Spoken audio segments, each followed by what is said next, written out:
Mucho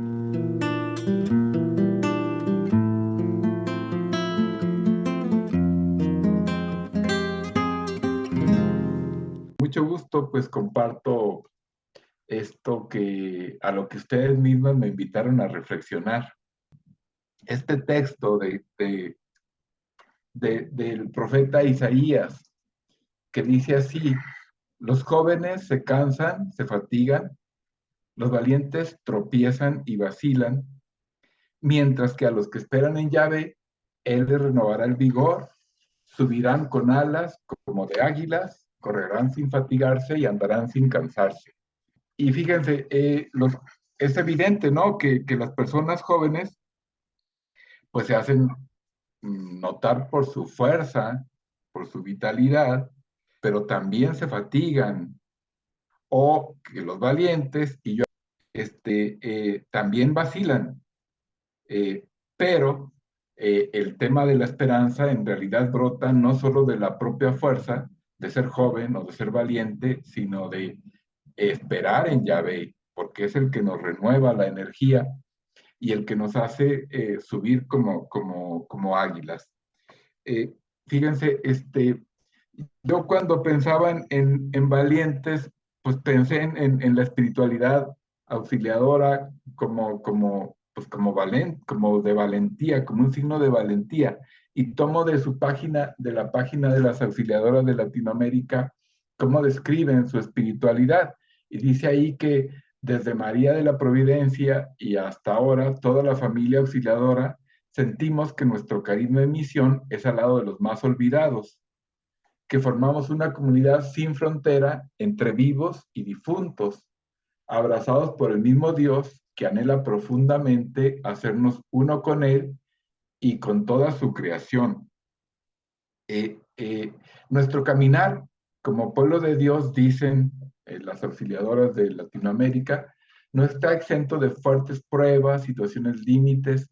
Con todos y todas hacemos camino, orando, trabajando en comunión con sus penas, alegrías y esperanzas. Es el segundo libro de Isaías, que empieza así. Este segundo libro de Isaías empieza en el capítulo 40 y dice así: consuelen, consuelen a mi pueblo, dice su Dios, hablen al corazón de Jerusalén. Es un libro de consuelo, pero además es un libro de consuelo en una situación pues muy dura para el pueblo de Dios. Es una situación de exilio propiamente, ¿no? Este, lo que está viviendo el pueblo de Israel, cuando el profeta, el segundo Isaías, escribe o hace su profecía, es cuando el pueblo está fuera de su tierra, exiliado.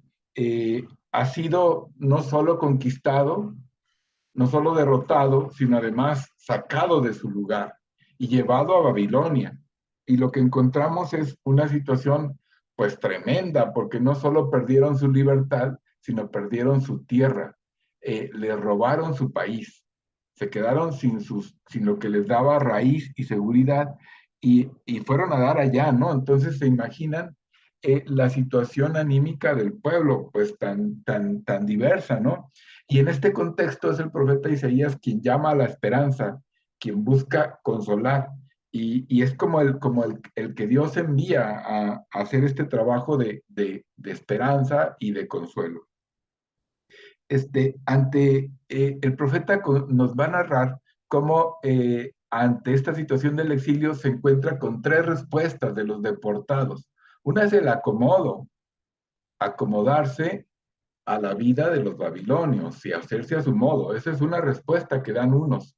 Otros, la resignación. No era lo que querían, pero se resignan y no ven otro horizonte.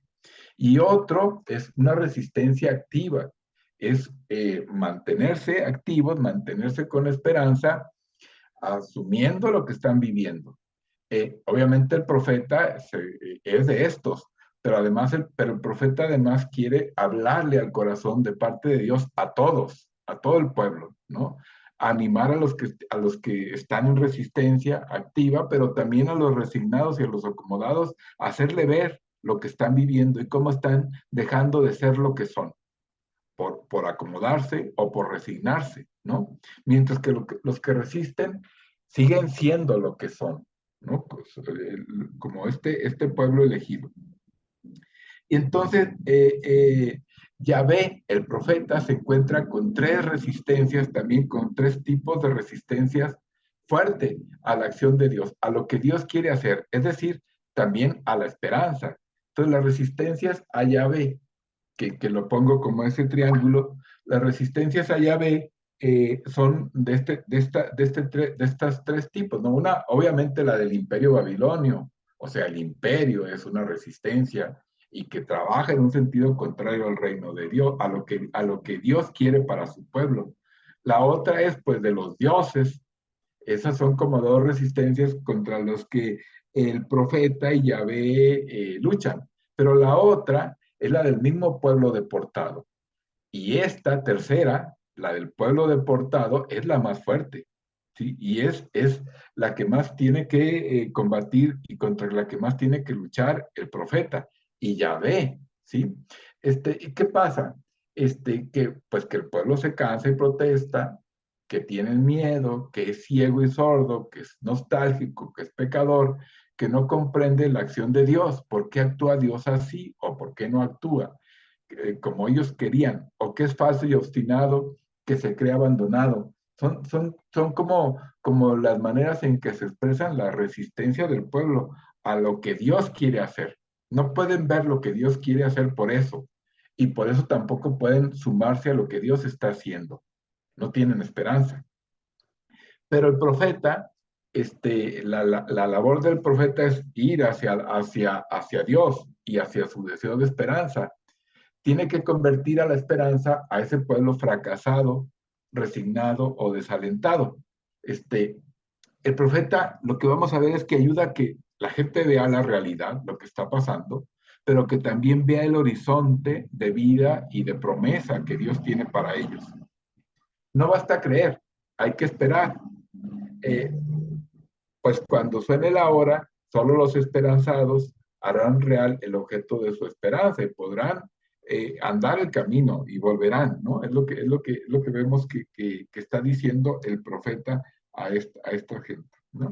Y hay varias personas que actúan en el sentido de Dios, pero hay uno que llama mucho la atención y que es el siervo de Yahvé, que es como el símbolo pues más fuerte de la consolación y del llamado a ver la realidad, pero a mantenerse en el horizonte de esperanza. Y ese es el siervo de Yahvé. Este siervo de Yahvé, vamos a ver cómo es elegido por Dios. Ahí está una cita. Además de ser elegido, también padece junto con su pueblo. Ese es otro elemento del siervo de Yahvé, padece con su pueblo.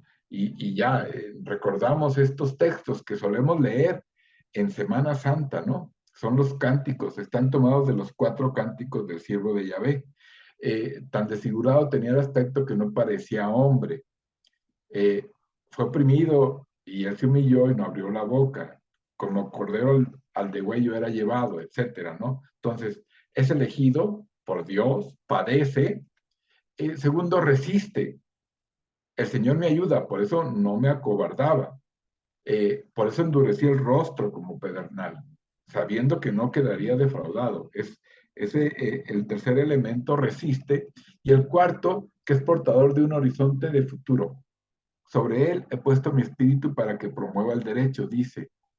Te hago luz de las naciones. Por las fatigas de su alma verá luz, se saciará. Por su conocimiento justificará mi siervo a muchos. Bueno, es portador de un horizonte de esperanza. Eso es lo que vemos que hace este siervo.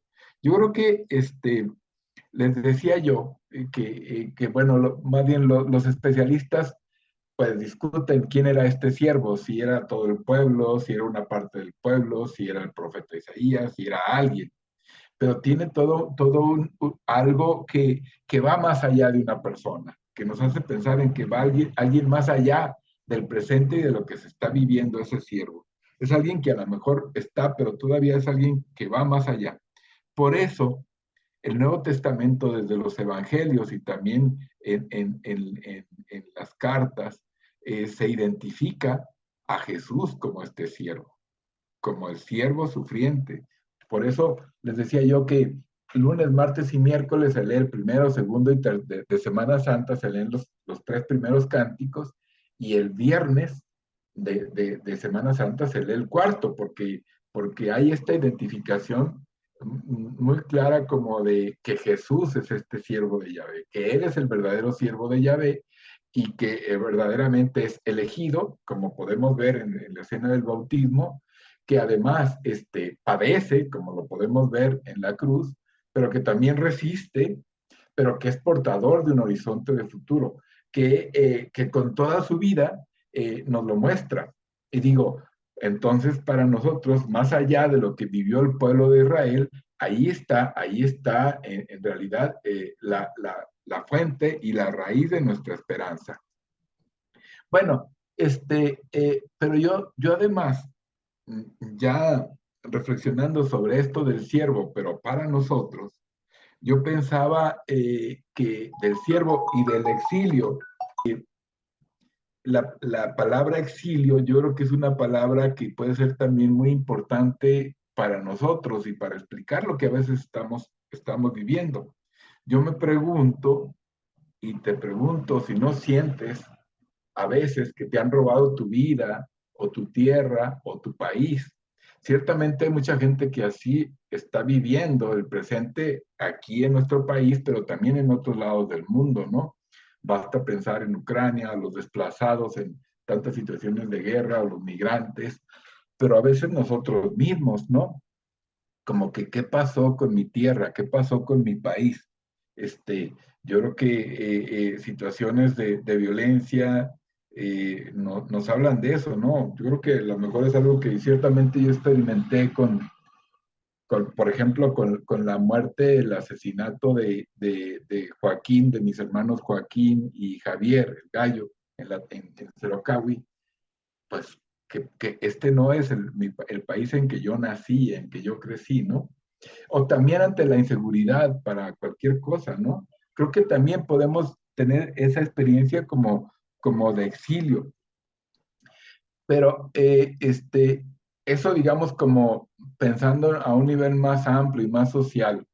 Eh, pero también, también podemos sentir este exilio al hablar, por ejemplo, de la situación de los jóvenes.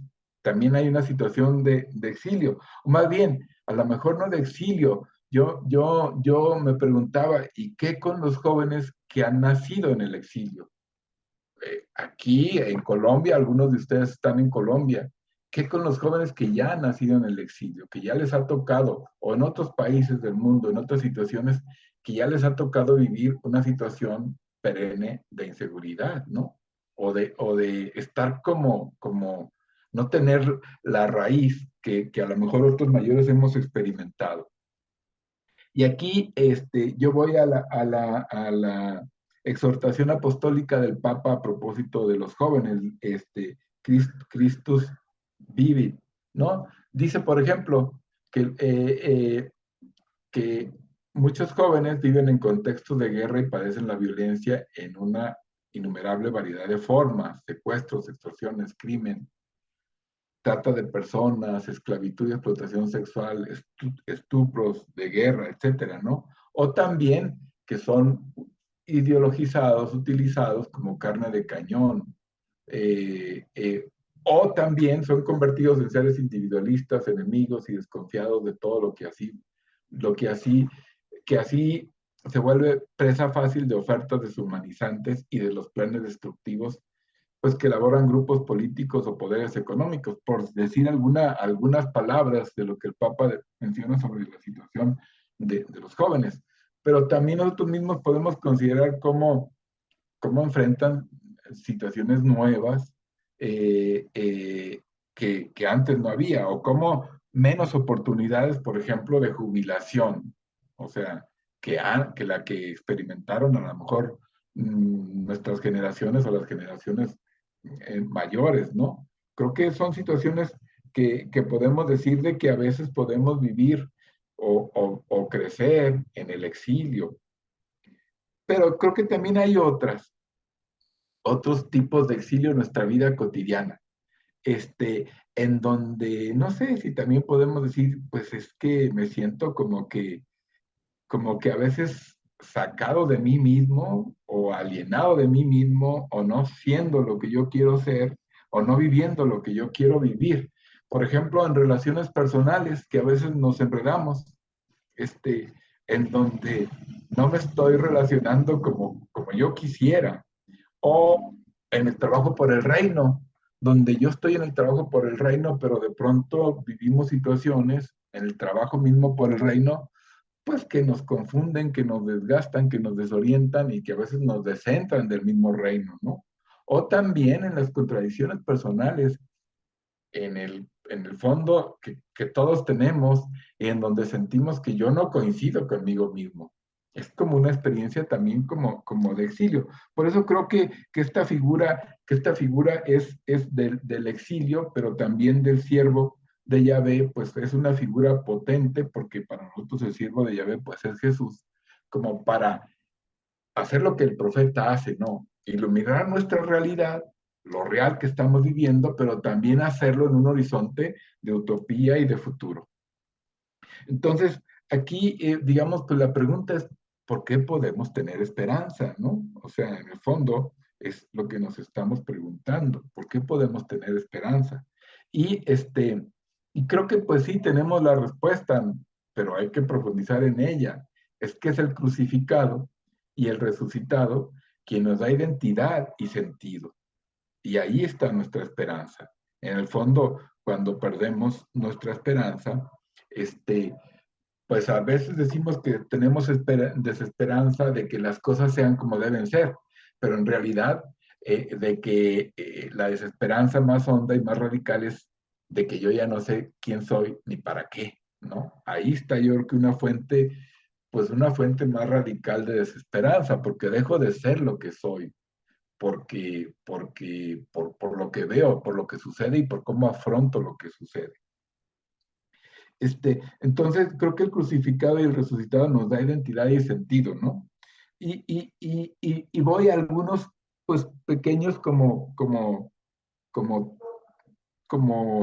puntos que nos hablan de cómo en el crucificado y en el resucitado, obviamente en el encarnado, en el que tomó nuestra condición humana, pues podemos tener identidad y sentido y así esperanza para hacer lo que somos, ¿sí? Bueno, una primera es que pues que el ser humano es creado a imagen y semejanza de Dios, este, y que eso es real y que eso es fuerte. eh, y que es fuente, creo yo, de esperanza, porque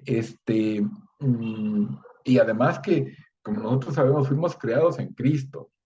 Entonces, creo que esta es una fuente de esperanza porque desde ese no coincidir yo conmigo mismo, o que quiero el reino de Dios, pero al mismo tiempo quiero unas seguridades que no puedo tener como criatura, o que puedo tener unas condiciones que no puedo tener como criatura, o que hay condiciones, hay situaciones que me desaniman. eh, yo ahí cómo puedo mantenerme fiel a la imagen de Dios, porque la tengo. Y todos sentimos que tenemos la imagen de Dios, pero que también tenemos otras cosas. Bueno, recordar y experimentarnos como creados por Dios, como imagen suya, también nos anima a ver la verdad de lo que somos, aunque también experimentemos, pues, a veces en nosotros mismos deseos de agresividad o de venganza o de desamor. Los experimentamos, son reales, pero yo no soy eso. Yo soy imagen de Dios. Y ahí hay una fuente de esperanza. Otra, que creo que es una fuente de esperanza, pues es la encarnación. porque la Trinidad nos ve con un amor y con un compromiso absoluto, ¿sí? Este, esta es una figura de la Trinidad que se me hace pues muy bonita, ¿no? En el centro está la humanidad herida, aquí lo podemos ver, aquí está la cabeza y su cuerpo, ¿no? En el centro de la Trinidad está la humanidad herida. Y, y luego vemos al Padre acá, sosteniéndolo, abrazándolo, como al Hijo pródigo, ¿sí? Y acá vemos al Hijo lavándole los pies, curándole los pies. Y acá vemos al Espíritu Santo inspirando, ¿no?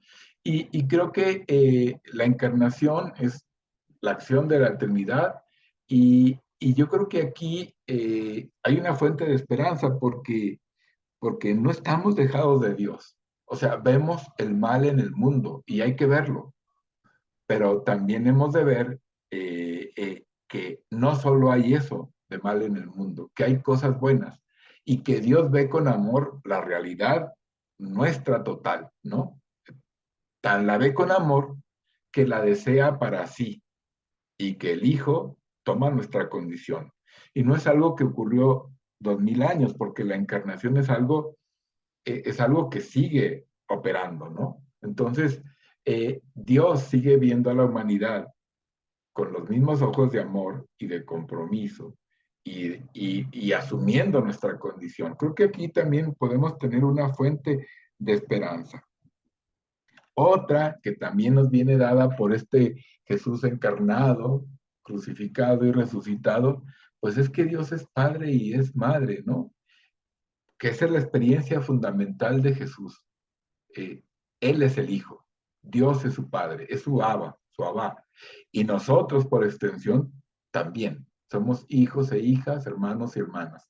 Tiene que ver con nuestra identidad. Somos eso.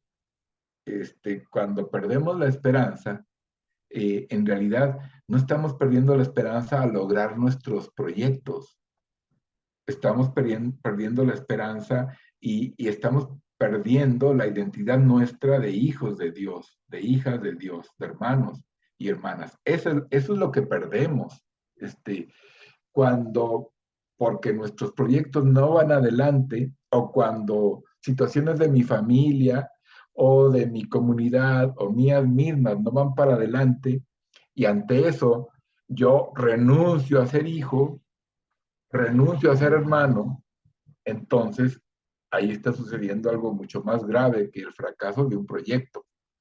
Este, bueno, ese es como otro motivo por el cual podemos tener esperanza.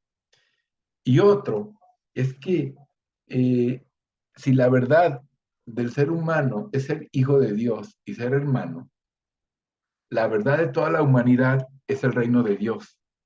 Sí, este, también las guerras, también las desapariciones, también el sexismo, también eso es parte de la realidad humana, pero no es la verdad más profunda de la humanidad. La verdad más profunda de la humanidad es el reino de Dios, es la convivencia. Por eso, eh, por eso es importante que como hace el profeta, ¿no? Ver la realidad de falta de fraternidad, pero también ver la realidad de que en verdad la humanidad, la verdad de la humanidad es el reino, aunque nunca lo podamos vivir como lo soñamos, como debería ser, aunque no lo podamos vivir, el modo de ser humano es ser hijo, el modo de ser humanidad es construir la convivencia y construir la armonía entre nosotros.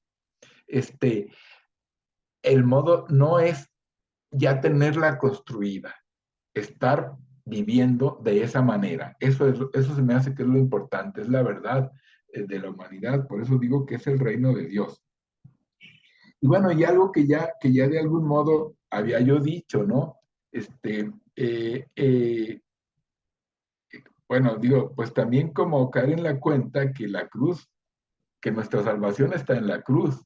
Aquí puse yo una escena que junta el nacimiento con la cruz, porque en realidad desde la encarnación hasta la cruz, pues vemos que Jesús toma nuestra condición humana, la abraza con radicalidad. Y como fue ser humano, y como los humanos morimos, y como también los humanos tenemos capacidad para matar, pues murió así, ¿no? Y además, para matar, pues obviamente como toda muerte, con injusticia, ¿no? Yo creo que aquí veíamos a propósito de que muchas veces la esperanza no consiste en que mi proyecto salga adelante, sino en no renunciar a la identidad personal y también como parte de la humanidad. Y eso es lo que nos salva. ¿Sí? El dolor no salva, sino el amor capaz de afrontar el sufrimiento, de mantenerse fiel a la identidad de hijo de Dios y de hermano que vemos en Jesús. Eso es lo que nos salva. Y ese es un verdadero horizonte de vida y de felicidad para nosotros mismos en nuestro continente, en nuestro país, en nuestro pueblo, en nuestras situaciones de injusticia y también situaciones comunitarias, familiares difíciles. La cruz nos salva porque nos ayuda a mantenernos en fidelidad en la dificultad, fidelidad al amor, ¿no? Y fidelidad a no renunciar a lo que yo soy, a no dejar que nadie me arrebate lo que yo soy, hijo y hermano, hija y hermana.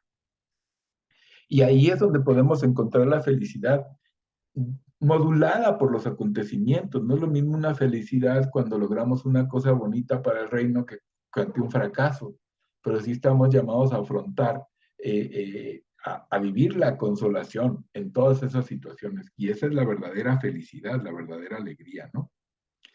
Y bueno, también, recuerdo esto, ¿no? Que nos dice San Pablo, que si Cristo no resucitó, vana es nuestra fe. También por la resurrección podemos tener esperanza, ¿no? Porque la resurrección completa la imagen de Dios, ¿sí? Porque ahí en la resurrección acabamos de ver que para Dios es más importante construir personas que destruir enemigos, contra un instinto nuestro, pero para Dios es más importante construir personas que destruir enemigos. Es más importante recuperar a los malvados y a los débiles que destrozarlos, salvar al mundo que destrozarlo, ¿no? Porque eso es importante. Por eso, ese es el Dios que se nos muestra en Jesús, pero también tiene un impacto en nosotros, en cómo asumimos el fracaso y también a veces la injusticia, ¿no? Y también porque en la resurrección nos queda claro que esperar no es creer que sucederá lo que yo quiero, no sucedió lo que Jesús quería, ¿sí? Lo mataron, sino que pase lo que pase, Dios estará con nosotros y nos hará sentir su presencia. Yo creo que eso sí. Y eso viene a confirmarlo la resurrección, como que ese fue el camino que tenía que Dios para nosotros. Jesús, el siervo de Yahvé, nos impulsa a convertir la tierra de exilio en presencia del reinado de Dios.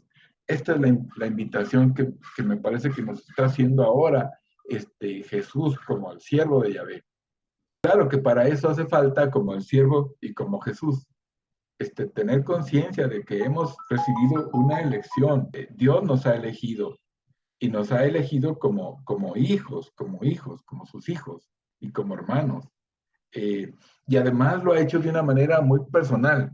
Si estoy escuchando esta charla, pues es porque algo he experimentado de elección y de llamado, ¿no? Esa es una. Yo creo que también lo pongo como pregunta, ¿cómo padecer esta parte de nuestra condición humana que tenemos que vivir, ¿no? Y ya lo decía yo hace unos momentos, ¿no?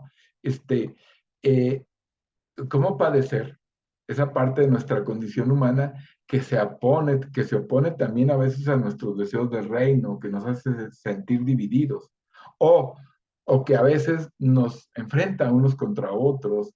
¿Cómo padecer eso? O cómo padecer también la injusticia y la violencia.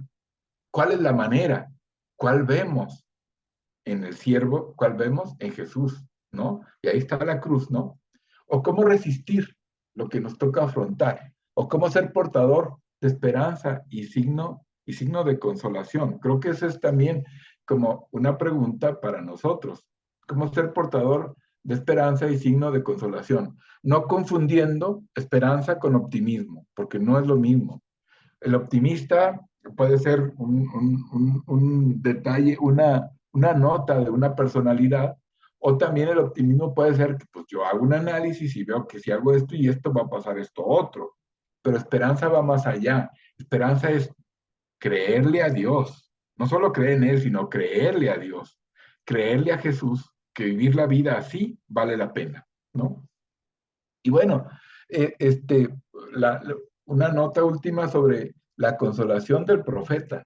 O sea, en realidad, ¿cómo consuela este profeta? El profeta Isaías, que nos llama a la consolación y a la esperanza. Es lo que decía, ¿cómo nosotros vamos a ver nosotros mismos la realidad como es, pero sin renunciar al horizonte de futuro que nos viene dado con nuestra identidad de creyentes, de seguidores de Jesús y en particular, pues desde esta espiritualidad auxiliadora de María de la Providencia, ¿no? Y también cómo vamos a ayudar a que el pueblo vea la realidad, pero que la vea con esperanza, no que la vea con desánimo. Y fíjense, y esto, según esta espiritualidad, no solo de los vivos, es aún más profunda, trasciende eso. Por eso, para terminar, ponía yo esta nota que es de esta encíclica del Papa Benedicto, que en realidad está hablando sobre el purgatorio. ¿Sí? Dice una cosa muy interesante el Papa Benedicto, que el purgatorio sería algo así como el abrazo del Padre o el abrazo de Jesús eh, al que muere, que con su abrazo eh, lo purifica, ¿no? Es un abrazo de amor y de misericordia. Y que ese abrazo, por un lado, es de que ante tal abrazo, de tal amor y de tal recepción incondicional, nos duele nuestro pecado. Pero ese abrazo quema nuestro pecado.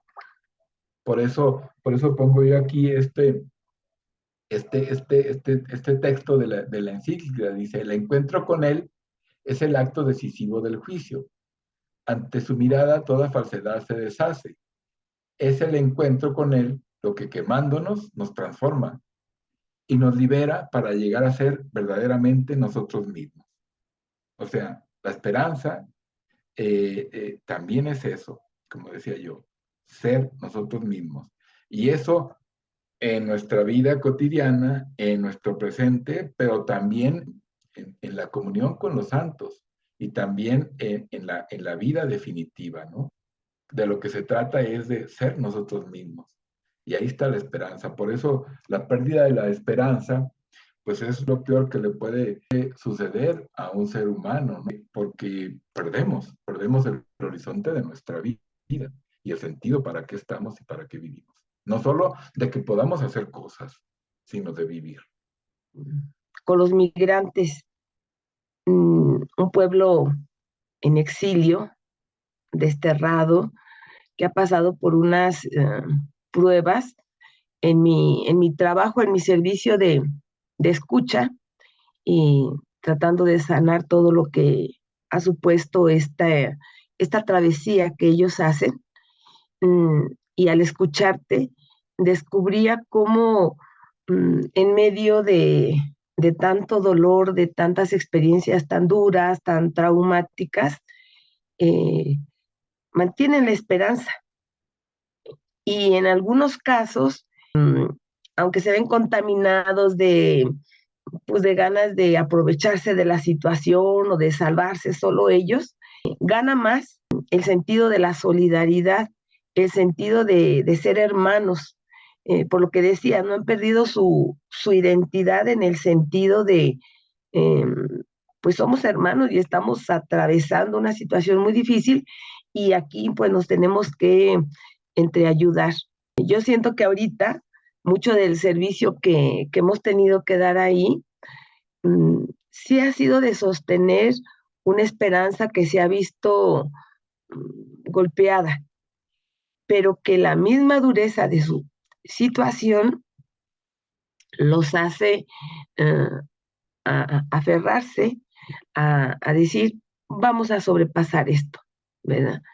Y también pues ha sido un tiempo, creo yo, para muchos de ellos de una gran purificación en, en los sueños, en las expectativas que se hicieron, que a lo mejor no eran las adecuadas, pero sin embargo también sí hay una gran resistencia y un gran deseo de tierra prometida, no porque esa tierra prometida tenga un nombre, sino esa búsqueda de la dignidad como personas, de un mundo más justo para ellos, con mayor dignidad para ellos, para sus hijos, para sus nuevas generaciones, ¿no? Y yo creo que pues todo el mundo estamos en esa tarea y pues como todo esto nos reta a nuestra propia esperanza, ¿verdad? Que no es el optimismo y que los proyectos pues no siempre salen como queríamos,